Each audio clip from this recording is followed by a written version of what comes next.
Du parti en vol pour les comptes du sursaut national, vous avez reçu le père religieux qui vous présente justement leur recette, plan de sortie de crise. Comment vous avez jugé ce qu'ils vous ont présenté comme plan de sortie de crise?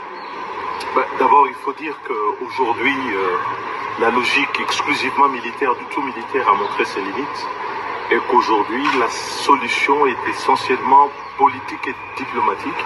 Et il faut explorer toutes les voies pour qu'une telle solution qui épargne à la fois les vies de nos concitoyens et préserve la stabilité de notre pays et l'intégrité de notre territoire par-dessus tout, puisse voir le jour en associant toutes les ressources.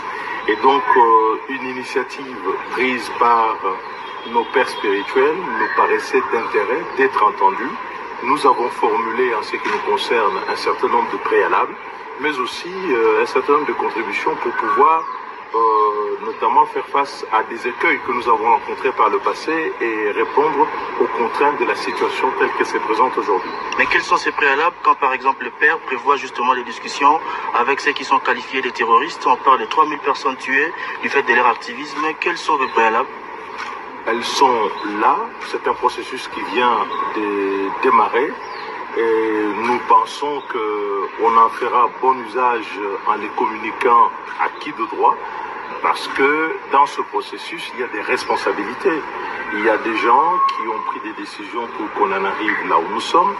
Il y a des groupes qui ont agi de façon contraire au pacte républicain, à notre constitution, à nos lois et à la façon de pouvoir vivre ensemble. Donc il faut corriger tous ces éléments-là pour que le pays puisse retrouver sa vraie respiration, qui pour nous est une respiration démocratique, qui n'a plus sa place aujourd'hui. Et c'est pour ça qu'une telle initiative qui associe la dimension politique et diplomatique nous paraît être la bienvenue, à la condition de répondre à l'inclusivité, à d'autres critères, notamment celle de la redevabilité, de la responsabilité des uns des autres, et surtout tenir compte de l'intérêt de nos concitoyens et non pas ceux de la classe politique.